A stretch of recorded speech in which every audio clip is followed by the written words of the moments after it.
காத்துக்கிட்டு இருக்கிறது தான் உண்மையான காதலுக்கு அழகு அப்படின்னா, இங்க விரல் விட்டு எண்ணக்கூடிய அளவுக்கு தான் உண்மையான காதல்கள் இருக்கும் அப்படின்னு நான் சொல்றது எவ்வளோ பேருக்கு ஏற்றுக்கொள்ளக்கூடிய ஒரு மனநிலை இருக்கும் அப்படின்னு எனக்கு தெரியல. எஸ், இன்னைக்கு அந்த மாரி ஒரு க்ரூஷியலான ஒரு சென்சிட்டிவான டாபிக் பத்தி தான் பேச போறோம். நீங்க கேட்டுட்டு இருக்கிறது பேசலாம் பாடலாம். நான் உங்க ஆர்ஜே நிர்மல். Stay tuned.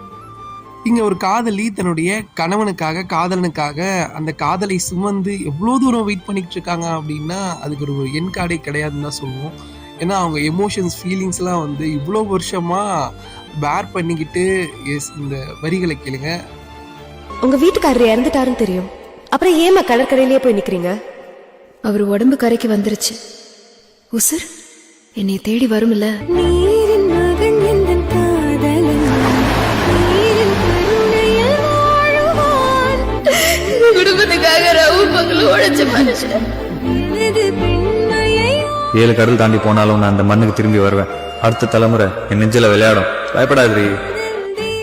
என் வார்த்தையை ஏத்துக்கிட்டு அவர் கடலுக்கு போகும்போது என்னை திரும்பி திரும்பி பார்த்து சிரிச்சுக்கிட்டே போனாரு. அந்த சிரிச்ச முகம்தான் என் நினைப்பிலேயே இருக்கு.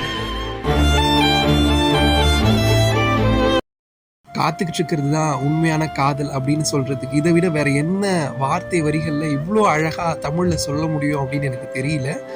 என்ன படம் என்ன பாடல் அப்படின்னு கண்டுபிடிச்சிங்கன்னா மறக்காம கமெண்ட் பண்ணுங்க. இதுல ரொம்ப ஒரு சோகமான விஷயம் என்னன்னா, அந்த காதலிக்கு தெரியும் தன்னுடைய தலைவன் தன்னுடைய காதலன் திரும்ப வரமாட்டான் அப்படின்னு சொல்லி அந்த கடல்லே வந்து அவ இறந்திருப்பான். Such wonderful movie. அண்ட் என்ன பாடல் என்ன படம் அப்படின்னு தெரிஞ்சிருந்தா சாங்கை கமெண்ட் பண்ணுங்க. Stay tune. Take care. By.